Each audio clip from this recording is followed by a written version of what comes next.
Poor assistant found her billionaire boss crying naked in shower-holding photo. She stayed hello everyone, and welcome back to Romance Rewind Stories. Before we dive into today's incredible story, I have a small favor to ask.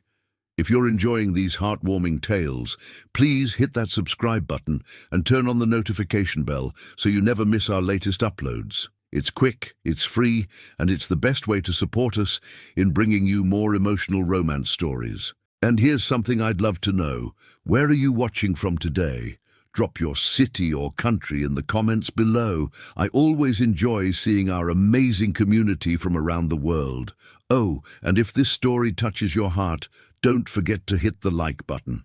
It really helps us grow and reach more people who love these kinds of tales. Now, let's get into today's story. Poor assistant found her billionaire boss crying naked in shower-holding photo. She stayed. Sparrow Chen had been working as executive assistant to Midnight Ravencroft for exactly 11 months when she found him breaking down in his private bathroom. She wasn't supposed to be at his penthouse at all. It was 11 p.m. on a Friday, her day off. But Midnight's urgent text had summoned her.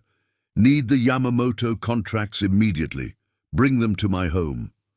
At 26, Sparrow was used to her boss's impossible demands. Midnight Ravencroft, 37, CEO of Ravencroft Global, billionaire tech mogul, and according to every business publication, the coldest, most ruthless executive in the industry.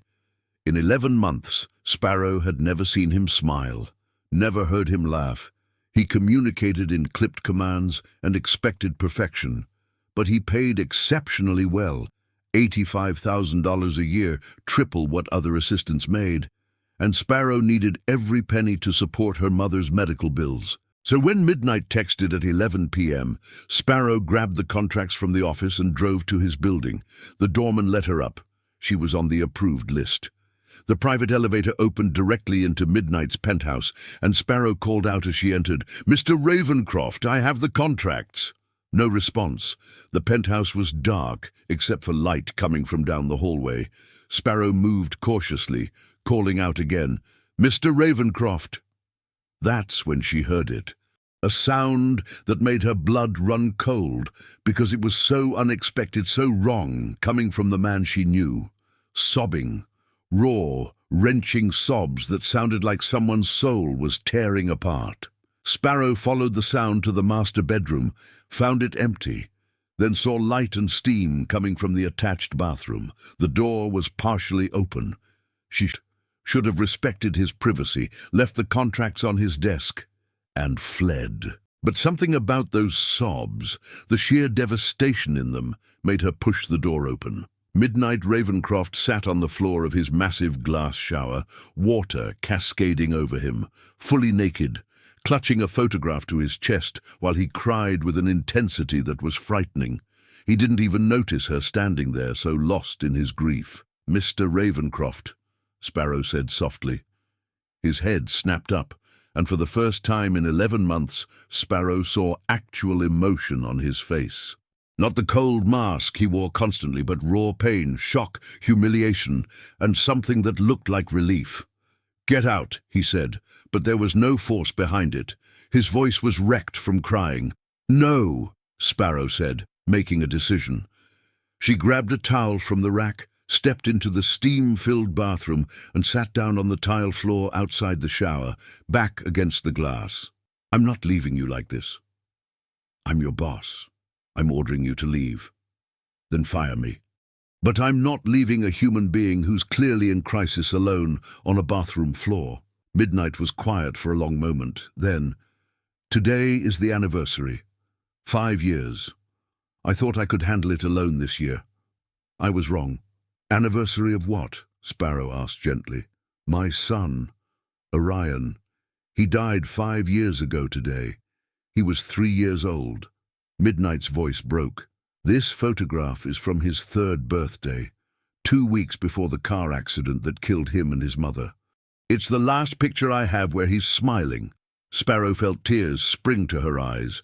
In 11 months of working for Midnight, she'd had no idea. He'd never mentioned a child, a wife, a loss so devastating it explained the coldness, the distance, the way he seemed to feel nothing. "I'm so sorry," she whispered. "I can't imagine that pain." No one can unless they've lived it. Losing a child, it breaks you in ways you can't repair. I tried. God, I tried. Therapy, medication, throwing myself into work, nothing helps, and every year on this day, I fall apart. So I take the day off, come home, and... He gestured at himself, sitting naked on a shower floor, crying. This is what the great Midnight Ravencroft becomes. Pathetic. You're not pathetic. You're grieving. There's a difference. I haven't cried in front of anyone since the funeral. I built this entire persona, the cold CEO, the ruthless businessman, the man who feels nothing, because if I let anyone see the truth, they'd know I'm barely holding it together. Sparrow stood, grabbed the towel, and turned off the shower. "Stand up." "What?" "Stand up, Mr. Ravencroft. You're going to catch a cold, and I'm not explaining to the board why their CEO died of pneumonia from sitting in a cold shower." Something almost like a laugh escaped Midnight. He stood, and Sparrow handed him the towel without looking directly at him, giving him privacy to wrap it around his waist. "Why are you still here?" he asked once he was covered. "Most people would have run from this situation." "Because I understand loss," Sparrow said simply. "My father died when I was 16. Lung cancer.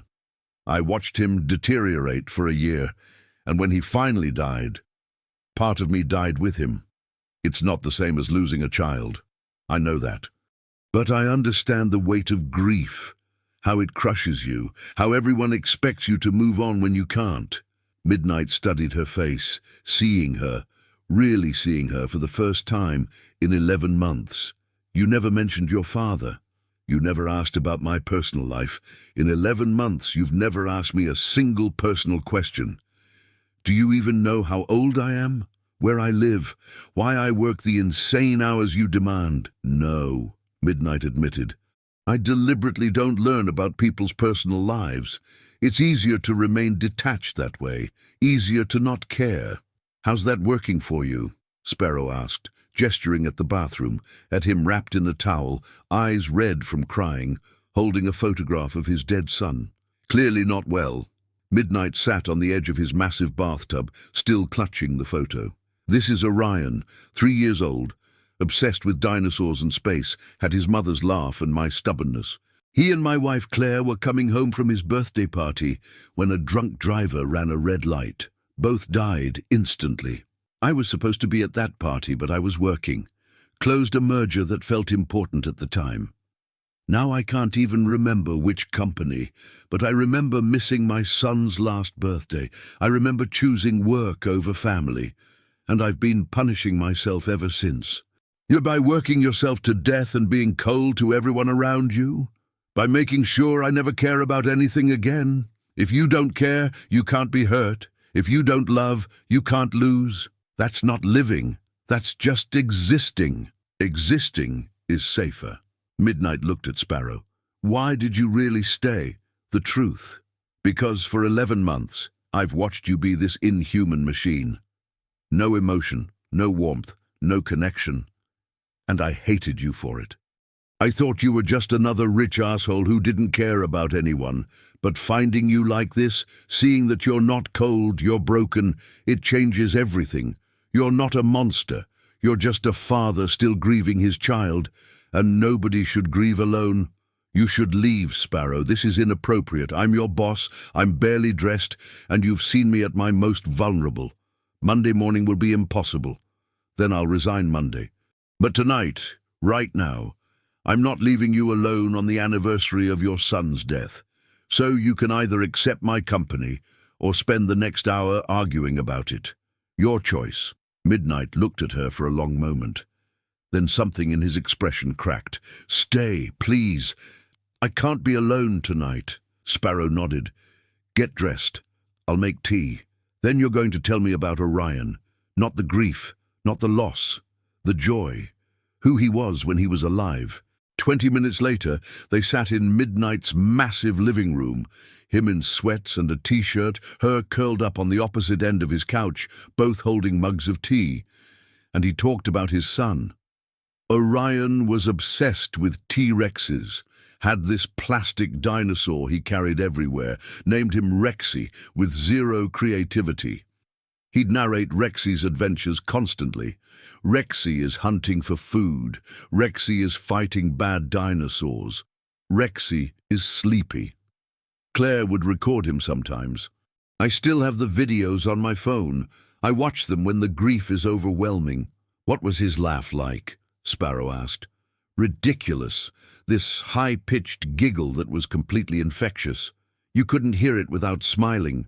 He'd laugh at everything, funny faces, his own jokes that made no sense, bubbles in the bath.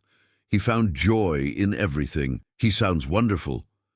He was, and I missed so much of him because I was working, building this empire, making billions, thinking that success mattered. Now I have more money than I could spend in 10 lifetimes, and I'd give every penny to have one more hour with my son.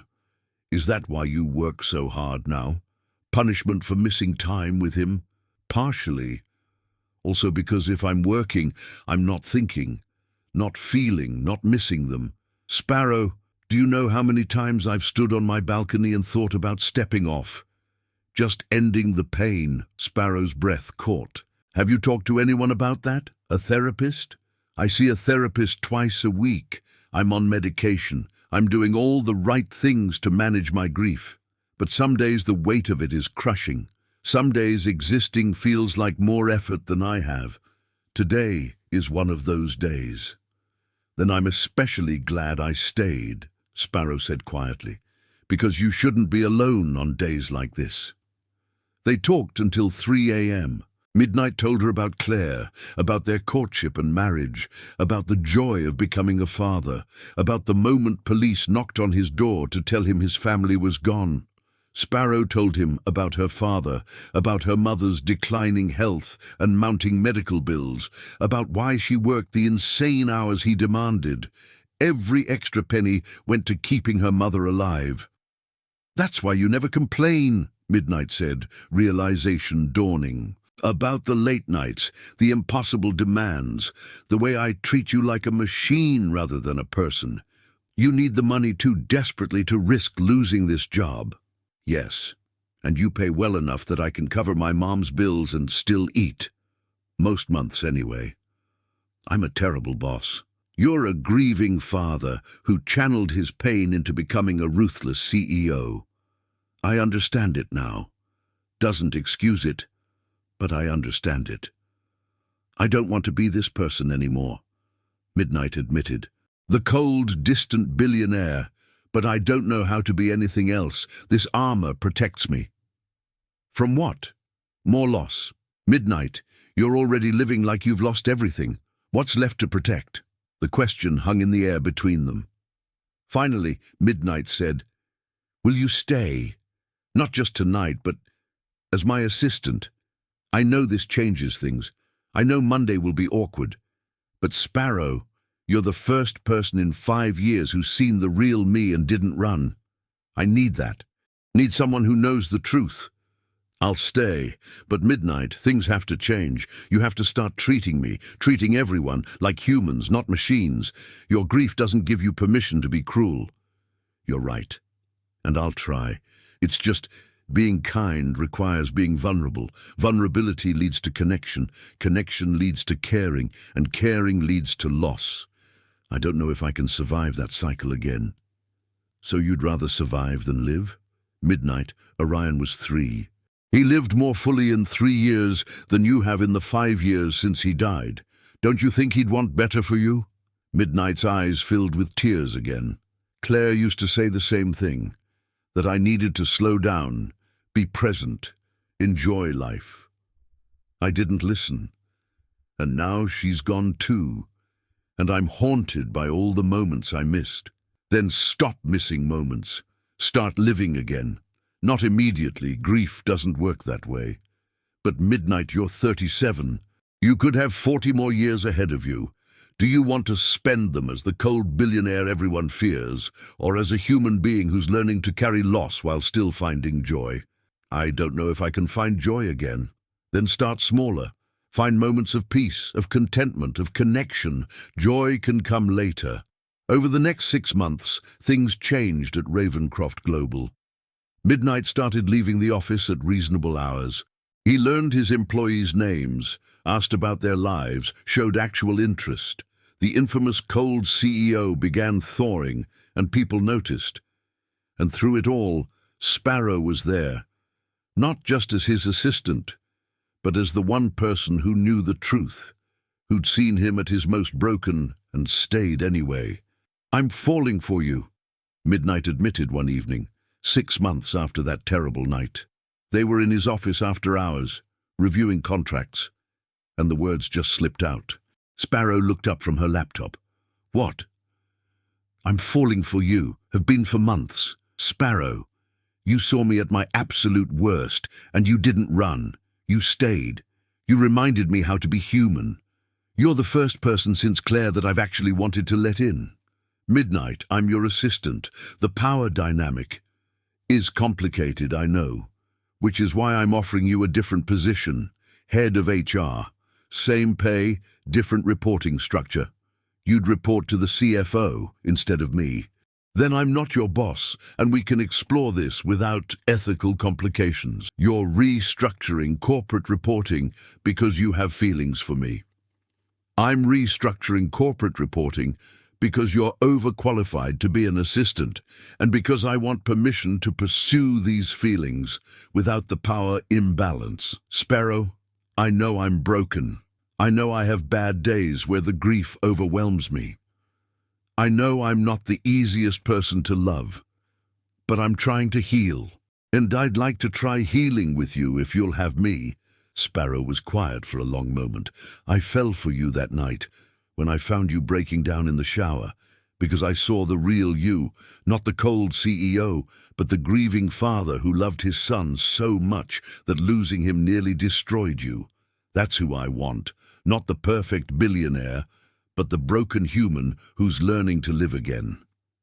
Even knowing there will be hard days, days when the grief overtakes me, especially then. Because Midnight, everyone is broken in some way. You're just honest about it." Their first real date was at the cemetery. Midnight brought Sparrow to visit Orion and Claire's graves, wanting to introduce them, however strange that seemed. "Orion, Claire, this is Sparrow. She's special. She saw me at my worst and stayed. She's teaching me how to live again. I hope that's okay. I hope you'd approve." Sparrow knelt beside the small headstone, touching Orion's name engraved in marble. "Hi, Orion. Your dad talks about you all the time, about Rexy and dinosaurs and your laugh. You sound like you were an amazing kid. I promise I'll take care of your dad. I promise I'll remind him to live the full life you didn't get to." A year after finding Midnight crying in his shower, Sparrow and Midnight stood in that same bathroom. Renovated now, the space where he'd broken down transformed into something peaceful. "This bathroom used to be where I'd fall apart every anniversary," Midnight said. "Now it's just a bathroom. The pain is still there, but it doesn't own me anymore." "Because you're learning to carry it differently," Sparrow observed. "Not alone in the dark, but in the light with people who care about you. Because you taught me how. Sparrow, you saved my life that night. I was so close to giving up. If you hadn't stayed, but I did stay, and I'm still here. I'm always here." "Marry me," Midnight said suddenly.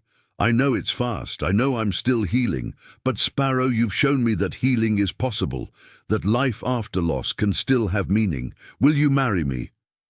"Yes," Sparrow said through tears. "But Midnight, we do this right. We honor Orion and Claire as part of our story. They're not separate from us. They're part of what brought us together. Always. They're part of me. Always will be." Their wedding was small but meaningful.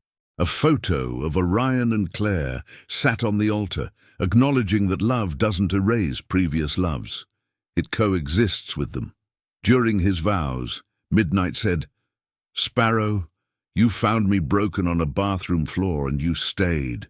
You saw my worst and chose to see my best. You taught me that surviving loss doesn't mean stopping feeling. It means finding new ways to carry what we've lost while building what we have. I love you. Thank you for staying. I love you too, Sparrow replied. Thank you for letting me see the real you, not the cold CEO, but the grieving father who's learning to live again. Thank you for trusting me with your broken pieces. 5 years after that night, Midnight and Sparrow stood in their home, looking at photos. Old ones of Orion and Claire, new ones of them together, all displayed with equal prominence. Do you still have hard days? Sparrow asked. Days when the grief overwhelms you? Always. I'll always miss them. But now I have you to hold me through the hard days. And Sparrow, that makes all the difference. I'm not alone in my grief anymore. Neither am I. We carry it together. Best decision I ever made was texting you to bring those contracts that night. Best decision I ever made was staying when I found you breaking down. Because sometimes the most important moments happen when we're at our most vulnerable. Sometimes staying when you should leave changes everything. And sometimes finding someone crying in a shower holding a photograph is the beginning of healing for both of you. And that's where our story ends today. What did you think? Did Midnight and Sparrow's story of healing through vulnerability touch your heart? Let us know in the comments what your favorite moment was. If you enjoyed this story, we have so many more waiting for you. Check out our playlist for more heartwarming romance tales that will make you believe in love all over again. Don't forget to subscribe, hit that notification bell, and give us a thumbs up. Your support means everything to us. Until next time, keep believing in love, keep believing in second chances, and remember, the best stories are the ones that remind us we all deserve our happily ever after. See you in the next story.